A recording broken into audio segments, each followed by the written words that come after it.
Carbon dates are not infallible. When we hear carbon dates which appear to conflict with what the Bible says, we need just to check for a moment and think what assumptions were made in that carbon date. Dinosaurs are supposed to have died out 65 million years ago. No way could there be any carbon-14 inside a dinosaur bone, and yet, consistently, there it is. To find carbon-14 inside a diamond means that the diamonds cannot possibly be billions of years old. So we could say that dinosaur bones, coal and diamonds are all a creationist's best friend. Absolutely. So how do evolutionists respond to this?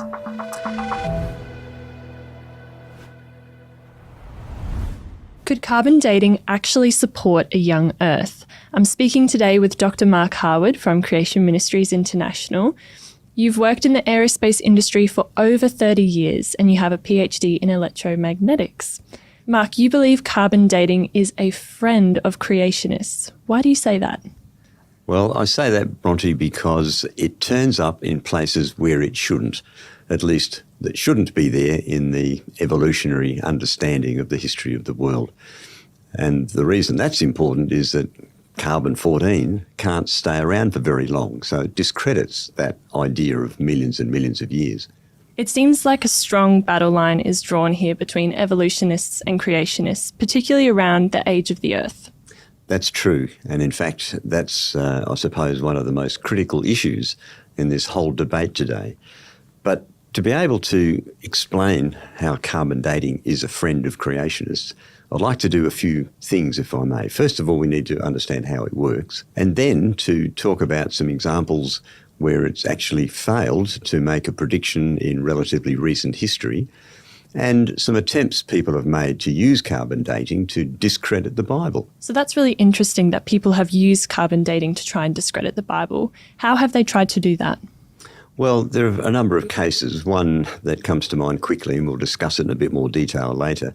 There was an archaeologist called Kathleen Kenyon in the 1950s who was excavating around Jericho, and she did some carbon dating on some of the things they found and concluded that the destruction of Jericho had happened some centuries before the Exodus itself, which she claimed showed that the whole story of Joshua fighting the Battle of Jericho was just a myth. And Egyptian artefacts have been carbon dated as being before the biblical date of the global flood of Noah. And if that's true, then the Bible's record of history once again would be wrong. So these are cases where carbon dating has been used to try and discredit the authority and the accuracy of the Bible. Okay. Let's get into the science. What is carbon-14 dating and how does it work? Well, carbon-14 is produced in the upper atmosphere through high-energy gamma rays coming into our upper atmosphere, which, by the way, the atmosphere consists of mostly nitrogen. About 78% of it is nitrogen. And you get a high-energy neutron hitting a nitrogen atom, and it changes it into a carbon atom. And what defines what an element is the number of protons in its nucleus. So nitrogen has 7, carbon has only 6. So if one of those protons is knocked out, then nitrogen becomes carbon. And it acquires another neutron, so it becomes carbon-14. Now, carbon normally has 6 protons and 6 neutrons, so it's carbon-12 is the normal, stable form of carbon. Carbon-14, though, still behaves like carbon, so it reacts with oxygen to produce carbon dioxide, but it's radioactively unstable because its nucleus is too heavy. So over time, it decays away and it becomes nitrogen-14 again. So the way it works is that the carbon in the upper atmosphere reacts with oxygen, so we have some carbon dioxide, which most of it actually is C12 with oxygen, but some of it is C14 with oxygen. That carbon dioxide is absorbed by plants because carbon dioxide is actually plant food.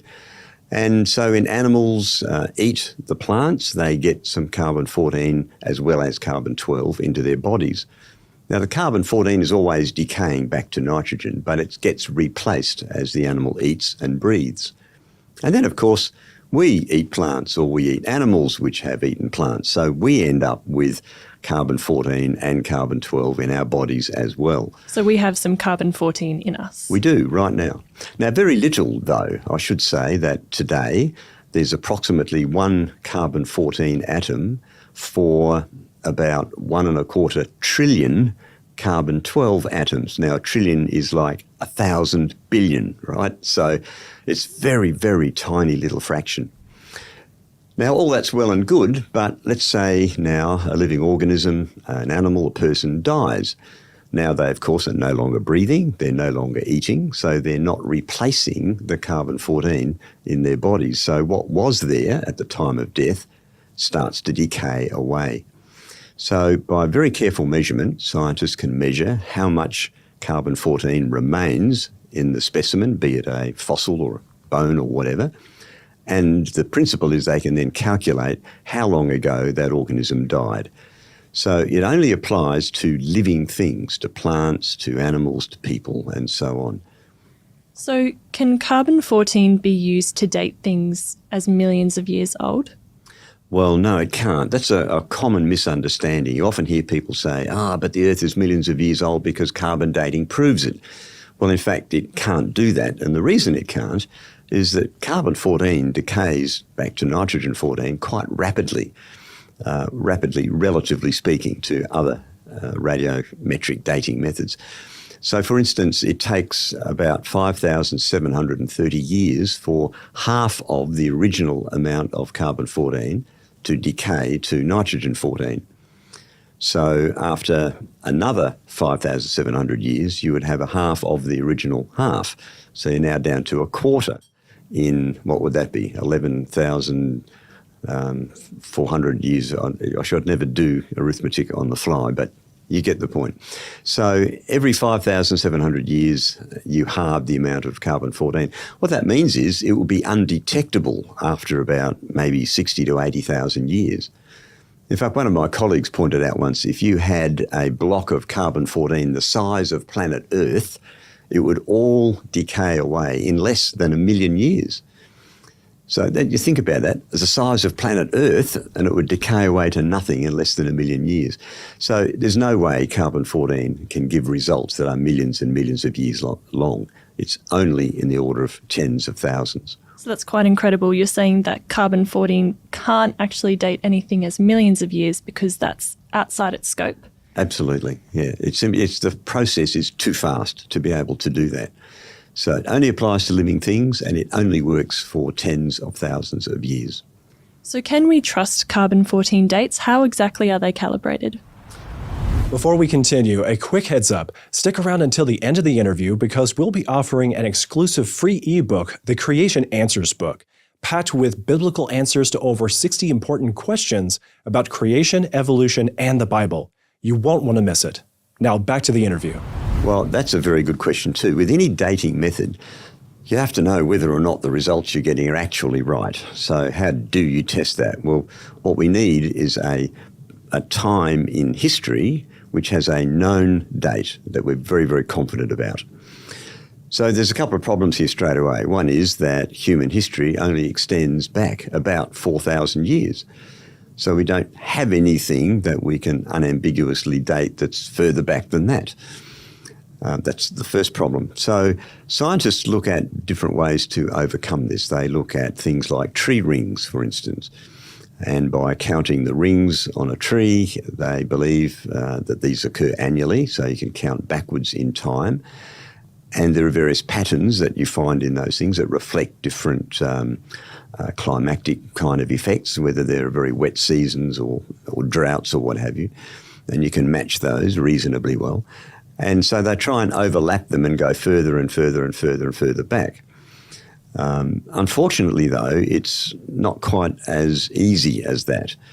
And one of the reasons is that the assumption that tree rings are annual is a questionable assumption. So it's not necessarily true? That's exactly right, because a tree ring actually reflects differential growth rates in the tree. So if you have a particularly wet season, for instance, it might do a lot of growing. If you have a spell that's very dry, it'll not grow so much. So the density of the wood is different.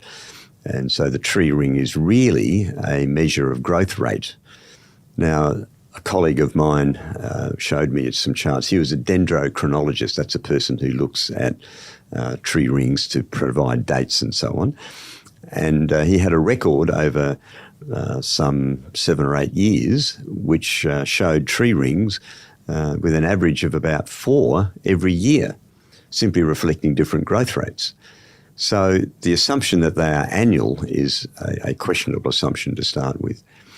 But then trying to overlap them to get a continual record of tree rings for many thousands of years is problematic, because the scientist then has to use their judgment about, well, that one doesn't really work, so I won't use that, or here's one that seems to fit, so we'll use that. And so subjectivity comes into that process. So even though people do try and calibrate results using carbon-14, there are a lot of assumptions involved in those calculations. There are assumptions made. There's another method that is used, and by the way, I'm not trying to discredit the scientists. They're genuinely trying to calibrate this method because they want to get good results, right? Everybody does.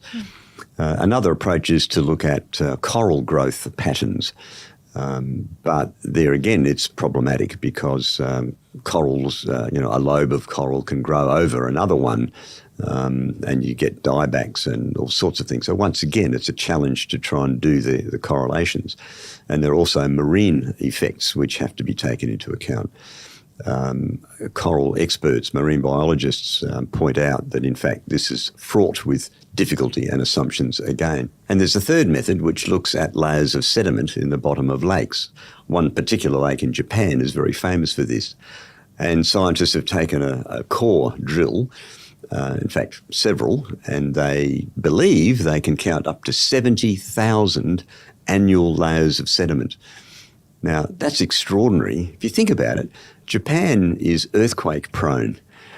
It defies credibility that this would have been a calm environment for 70 years without any disturbance. 70,000 years, An earthquake would surely have stirred these up.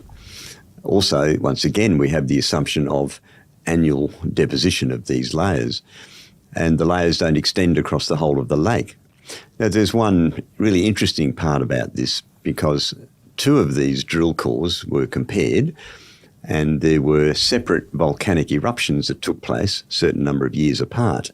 But in one core, there were more layers, more valves, as they're called, between the volcanic ash layers than was the case in another core. So that tells us that it isn't so straightforward an arrangement at all. So one has to call in question such large numbers as 70,000 layers in such an environment. Nonetheless, a lot of work goes into trying to make these fit. But there's a problem here, because what the scientist is trying to do is to cover many tens of thousands of years in the belief that these tens of thousands of years actually exist. So there's, if you will, a set of glasses, if you like, a set of lenses that they're looking at the data through. And that lens is the belief that the millions and millions of years of Earth history are true, and they're looking for evidence to support, in the case of carbon dating, many, many tens of thousands of years. Mark, I've heard of a calibration curve. Can you explain to us what that is? Well, what the calibration curve does is takes these different things, the tree rings, the coral growth, the valves in lakes, and tries to incorporate them into a device to transform a radiocarbon date, and that's what comes out of the measurements of carbon-14 and the calculations associated with it. Transform that radiocarbon date into a calendar date. Because at the end of the day, what people want is a calendar date. When did this thing die, for instance? Was it in 1232 BC or so on? So that calibration curve is how that conversion is made. Now, if it was a nice linear straight line, it would be lovely, but it's not. It's quite complicated. There are parts of this calibration curve which wander about, and in fact, for one radiocarbon date, you can have 3 or 4 possible dates because the curve, meanders. It's not a nice straight linear curve. So not only do you get, in some cases, multiple calendar dates for one radiocarbon date, but there's also a whole region, it's around 400 to 800 AD, where the curve is almost flat, which means you can get any date you like in that range. And this is really unfortunate, because in that period we have things like, for instance, the divided kingdom of Israel happens then. We have the exile, we have Babylonian civilization, we have the Persians, Assyrians. Major events in Greek history are occurring in this region. And carbon dating is completely useless. So it's a great, not an embarrassment, but it's an inconvenience, I think. Not for this. This method simply doesn't work because the calibration curve has a big flat spot in it. So there's almost, you said 400 years? Something in that order, yes, 800 to 400 BC. So Mark, is there a reliable and accurate calibration curve that we have access to today? Well, the one that I've just described, it's called the IntCal 20, but it is reasonably good for the last couple of thousand years, except there are still factors that have to be taken into account and are taken into account. An interesting one, for instance, is called the bomb effect. Back in the 1950s, various nations were testing atomic bombs in the upper atmosphere. And those nuclear explosions produced a tremendous burst of energy into the upper atmosphere, turning those nitrogen atoms into carbon atoms and carbon-14 atoms. So there's a big spike in the carbon-14 to carbon-12 ratio, and that's now settling down. But if you don't account for that, you will get the wrong results from a carbon-14 dating exercise. But there's another one too, and that is at the beginning of the 1800s. In the 1800s, you have the Industrial Revolution taking place, and large amounts of fossil fuels were being burnt, putting a lot of carbon dioxide into the atmosphere. But carbon dioxide, which was depleted of carbon-14 because it was taken from under the ground, buried, presumably, in Noah's flood. So it's very old. So that would have decreased the ratio of carbon-14 to carbon-12. So these factors need to be taken into account to sharpen up this calibration curve. Mark, would you trust ages derived from this calibration curve? I would, with caution. And I say that because even with all those factors taken into consideration, there are still assumptions which have to be made. And one of the most important is that the C12, C14 ratio is known at the time of the death of the creature concerned. Now, there's a fascinating example recently where the carbon dating got it wrong. And it was really interesting. There was in around the late 800s AD, around 870 something or other, there was a group of Scandinavian Vikings had come into Derbyshire in England, and they'd wintered there. And that's a matter of the historical record. People observed it and they wrote it down, so we know that's when it happened. Now, a mass grave was found that had something like 250 to 300 different individuals in this grave, and people did some carbon dating on the bones and discovered that the bones actually dated back a couple of centuries earlier, like around 600 AD. So they were pretty sure these were the Vikings, but something was wrong because there's no historical record of the Vikings being in Derbyshire in 600, but there was an historical record of them being there in the 800s. So this great debate ensued. Were the scientists right? Were the historians right? And the scientists said, no, carbon dating is a wonderful method. It gives accurate results. So they stood their ground, and the historians say, but there's no record of Vikings there in the 600s, but they were there in the late 800s. And then somebody woke up to what the solution was. Turns out the Vikings have a largely seafood diet. Interestingly, fish, shellfish and finfish, have less carbon-14 in them than land-dwelling animals and plants do, simply because of the rate of absorption of carbon into the oceans and various marine effects.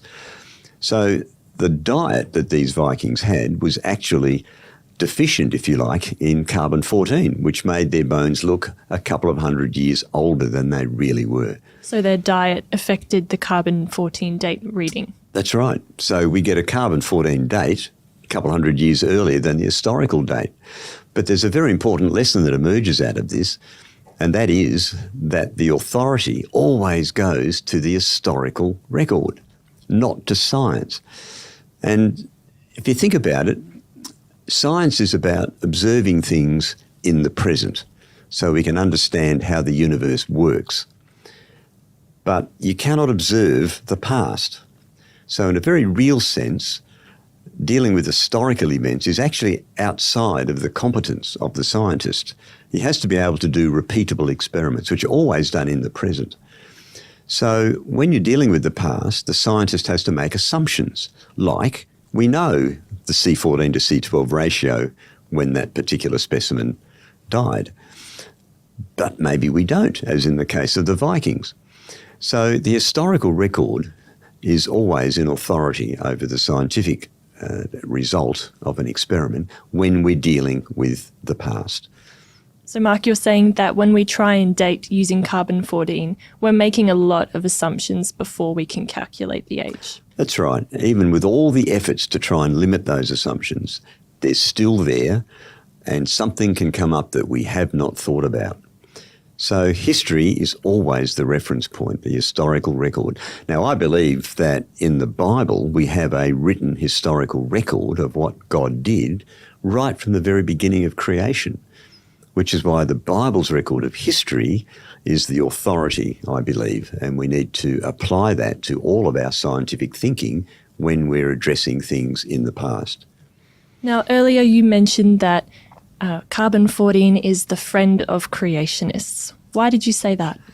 Well, it crops up in places where it shouldn't. And let me give you some examples. Coal is supposedly tens to hundreds of millions of years old in the evolutionary paradigm, the story of evolution. So no doubt, of course, there could be no carbon-14 present because, as we've seen earlier, it only survives for tens of thousands of years, not for millions. But a range of samples of coal were tested for the presence of carbon-14. And people can find articles on this in detail on our website at creation.com. Interestingly, every one of those samples that was tested had significant levels of carbon-14 present. Not just background levels or impurities, but substantial amounts which gave quite accurate, reasonable results within the capability of the equipment doing the measurements. So that would imply that they were much younger than millions of years. Absolutely. So they can't be millions of years old if carbon-14 is still there. Even more dramatically, a set of diamonds was sampled for the presence of carbon-14. Now, diamonds in the evolutionary story of history are believed to be anywhere between 1 and 3 billion years old. 1,000 million years old. I mean, no way could carbon-14 be found inside a diamond if that were true. Now, bear in mind, diamond is the hardest naturally occurring form of carbon that we have. You can't get impurities into or out of a diamond through natural processes. So, of course, no one had ever bothered to test for carbon-14 in a diamond because obviously it wouldn't be there, would it? Until some people took a variety of diamonds and sent them off to different dating laboratories. Every single one had significant quantities of carbon-14. That proves that the diamonds cannot be billions of years old. So it completely upends the whole idea of deep time, if you like, the millions of years. So you would say that when we find carbon-14 in coal or in diamonds, that this is much more in line with a biblical timeline? Absolutely, because it contracts the dates for those objects down to only thousands of years. And that's the extent, if you will, of biblical history. The Bible, if we take it as it's written, would indicate that the age of the earth is about 6,000 years. In Genesis chapter 5, it gives us a list and it shows the age of the father when the son next in line is born. And you can just add those numbers up straightforwardly and discover that from the time of creation to the time of Abraham is about 2,000 years. From the time of Abraham to the time of Jesus is also about 2,000 years. And from the time of Jesus to the present day, of course, is about 2,000 years. So according to the Bible, here we stand about 6,000 years later. So the whole of the history of the earth is only measured in terms of thousands of years according to the Bible. And there's another place where carbon-14 turns up embarrassingly for the evolutionary story, and that's in the bones of dinosaurs. Now, dinosaurs are supposed to have died out 65 million years ago. No way could there be any carbon-14 inside a dinosaur bone, and yet, consistently, there it is. There are many secular scientific papers now reporting the presence of carbon-14, of soft tissue, blood vessels, red blood cells, collagen fibres, osteocytes, proteins, all sorts of things which cannot survive for millions and millions of years. And there they are in dinosaur bones, along with carbon-14. Is that because they would decay? Exactly, they would fall apart. And all the laws of physics and chemistry tell us that they won't survive for millions of years. Now, by the laws of physics and chemistry, I mean the things that we can do in laboratories, that we can observe, we can measure, not stories about the unobserved past. I mean observable science. That's real science. And it all tells us that they won't last anything like millions of years. And yet, there they are. So carbon-14 is a very significant embarrassment, I think, for the whole idea of millions and millions of years. So we could say that dinosaur bones, coal and diamonds are all a creationist's best friend. Absolutely. That's a very good description. So how do evolutionists respond to this?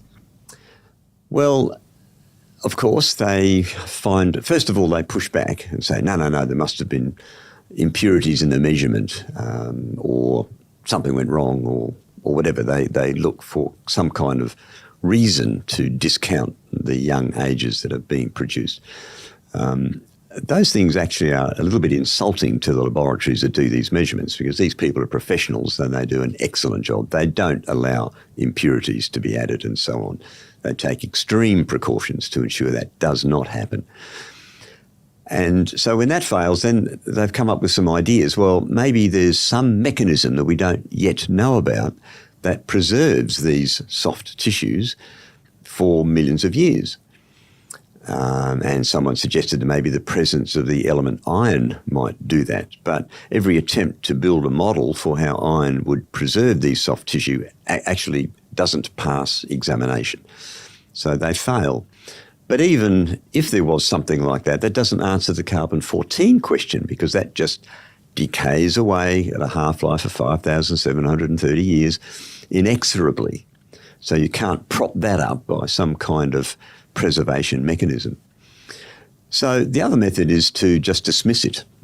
And there's a very interesting article in the American Biology Teacher, I think was the magazine or the journal. And they made some outrageous statements. They were trying to prepare biology teachers for how to deal with students who would come into their science class and say, I've just discovered that carbon-14 has been found in dinosaur bones.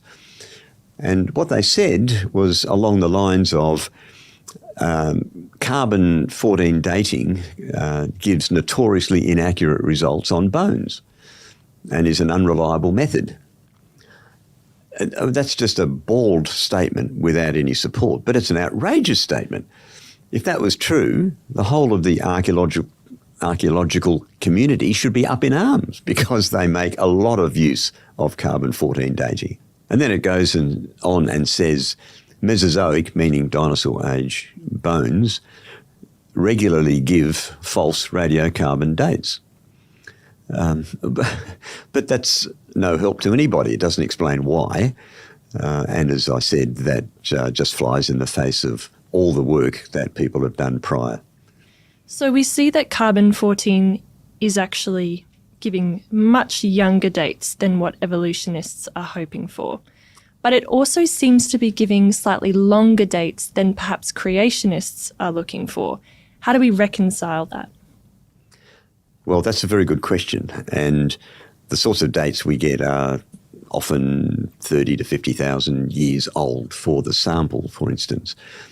Now, there are two key factors that I don't think are taken into account. One I know definitely isn't, and the other I doubt is, which must be taken into account. The first of those is the fact that the Earth's magnetic field is decaying quite rapidly. Now, you may be thinking, what on earth has that got to do with carbon-14 dating? But the Earth is surrounded by like a protective magnetic field which deflects those gamma rays I spoke of at the beginning and deflects most of them away. So that reduces the number which are impacting our upper atmosphere atoms of nitrogen and producing carbon-14.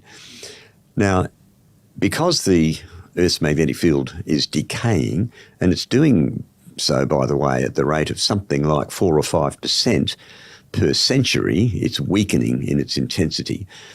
So to put a perspective on that, if you went backwards to the time of Jesus, the magnetic field would be about 2.5 times greater than what it is now. If you go back to the time of the flood, it would be probably 7 times greater than it is now. And you go back to the time of creation on the biblical timescales of 6,000 years ago, it would be somewhere around 15 times more powerful than it is today. So as it decreases in intensity, more and more gamma rays penetrate the upper atmosphere. That means we're producing more and more carbon-14. So the carbon-14 to carbon-12 ratio is not in equilibrium. It's constantly climbing. Now, that's a very important factor, and if that's not taken into account, then ages which are derived from carbon-14 will appear to be longer than they really are. So we have more carbon-14 today, and because the sample shows less carbon-14, it will appear to be older, if that makes sense. The second factor, which is profoundly important, is the true history of the Earth, as laid out in the Bible. So let's take a look at what it says. We had the creation about 6,000 years ago. The Bible tells us it was a perfect creation. Pretty reasonable, I think, to assume there was no carbon-14 present in the biosphere right at the very beginning. Man rebels against God. The fall takes place. God withdraws some of his sustaining power. And we find now that universally everything runs down. Entropy or disorder is increasing. And that's a reflection of the curse that God put onto the earth because of Adam's sin. So it seems reasonable then that the presence of carbon-14 would have started to increase. Now, the flood was only about 1,600 years after creation. So by then, there still was not much carbon-14 in the atmosphere, not much carbon-14, therefore, in living organisms. So all the fossils that we find buried at the flood would have started with very small amounts of carbon-14, very small compared to today. So the ratio of C14 to C12 would be tiny. Now, that, of course, when we look at them today, would make them appear to be much older than they necessarily are. After the flood, or rather during the flood, an enormous amount of vegetation was swept by the floodwaters and buried and then encased down under sediments and rocks and so on. So much of the biosphere was removed and the carbon was buried, and that is what we now find today in our coal deposits, oil and gas and so on. That would have removed, at the same time, a substantial amount of carbon dioxide from the atmosphere. We still have approximately the same amount of carbon-14 because that's coming, remember, from outside the Earth, the gamma rays impacting our upper atmosphere, but less carbon-12. So that would have led to an increase in the carbon-14 to carbon-12 ratio. And then with the decaying magnetic field, we see a continual increase in the rate of production of carbon-14. So today, we would have a much higher carbon-14 to carbon-12 ratio than there would have been immediately prior to the flood. So that has the effect of magnifying the carbon-14 dates. So that means that dates in the range of 30 to 50,000 years from carbon dating would most likely map back into that year-long flood. So, Mark, the two factors that aren't often considered are the decay in the Earth's magnetic field and also the inconstant rate of carbon-14 to carbon-12 ratio. Is that correct? Yes, but the latter, because of the flood, which involves belief in biblical history. So if the secularist rejects the Bible, which they generally do, then there's no way they're going to account for the flood in their carbon-14 calibrations. So let me take you back to these examples of Jericho and of Egypt that you mentioned earlier. Can you talk to us about them? Well, Kathleen Kenyon, back in the 1950s, used a carbon date to claim that the destruction of Jericho happened earlier than the Exodus even took place, thereby discrediting the Bible. Now, in the 1950s, this was a very new technique. It was really only developed in the 1940s, and a lot of the calibration considerations had not been taken into account, not the least of which is the decaying Earth's magnetic field, and certainly not a belief in the global flood of Noah. But, you know, had she taken those factors into account, her ages would have contracted, and I suspect she probably went out on a bit of a limb rather too early, because now I believe you would find those dates would in fact line up. But it's an interesting point of philosophy here, because we know when those events took place from the historical record. So we have an historical anchor point. So that, if you like, is like a calibration point. That is, if you believe it's historically accurate.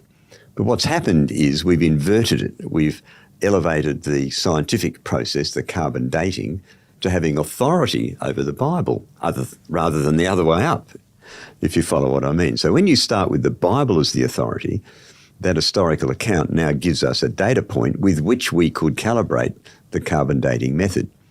If you start with science as the authority, you end up saying, aha, the Bible's wrong. And that's what came out of Kathleen Kenyon's work in the 1950s. Similarly, the Egyptian artefacts you spoke about. Obviously, there could be nothing on the face of the earth that predates the flood. The Bible makes it absolutely clear it was a total devastation of the surface of the earth. And when we look at the geological record and look at the stunning depth of sedimentary rock deposits, it's clear confirmation of a global watery catastrophe, exactly consistent with the Bible's record of Noah's flood. So if you take that into account, there cannot possibly be anything to do with Egyptian history or artefacts before the flood. So once again, we have a data point from the biblical record against which we need to calibrate the radiocarbon dating method. But if you start with the dating method as the authority, then you say, the Bible must be wrong. So it's what do we take as the authority? Is it God's word, or is it man's attempt to reconstruct the past by making observations in the present? And as always, when you make observations in the present, you rely on assumptions, unprovable assumptions about the past. And therein lies the whole nub of the issue, I think, of the debate between long ages versus biblical ages. So, Mark, what would you say is the takeaway message from our discussion today about carbon-14 dating? Well, I think one of the most important points is for people to understand that carbon dates are not infallible. That when we hear carbon dates which appear to conflict with what the Bible says, we need just to check for a moment and think, well, what really is the truth? What was really found? What assumptions were made in that carbon date? I believe that the Bible is God's eyewitness account of what he actually did right from the very beginning. Therefore, it is in fact the truth, and that becomes our reference point. So when we apply that to the observations we make, we can, if you like, calibrate the dating methods, because they cannot produce ages of things which are older than the entire universe, for instance. But here's the problem. What do we take as our authority? You see, if the millions and millions of years of evolutionary history are true, that inevitably places the process of suffering and death and misery and so on for millions of years before mankind even appears on the scene. So what that means is that when Adam and Eve were in the garden, even if they were, or even if they existed, because most people don't believe they did because of the evolutionary story, but if they did, then their rebellion against God would have had no effect because suffering and death was already in the world. So why then did Jesus go to the cross for us? The Bible makes it very plain. He went to the cross to pay the price for our rebellion against God, and that price is death. What was the rebellion? Adam and Eve rebelled, and into an otherwise perfect world they brought suffering, death and disease. That's why the last Adam came to pay the price for the first Adam's sin. So can you see that these seemingly unrelated things like the age of the earth and radiocarbon dates actually impact onto the very gospel message itself? And that, I think, is the key takeaway message. The authority in all things has to be God's word, because God's word makes sense of all of history, and the account of the fall and the flood and then Jesus coming to pay the price for our sin is what the gospel message is actually all about. If someone listening was intrigued by what you shared today or perhaps unconvinced, where could they go for more information? Well, the best place is an absolute goldmine of information on our website at creation.com. And it has an amazing search function there which gives you access to something like 14,000 different articles that cover every aspect of this debate between the creation account and the evolution account and what is true. It covers historical aspects, it covers scientific, philosophical and theological. So it's a wonderful resource to go to.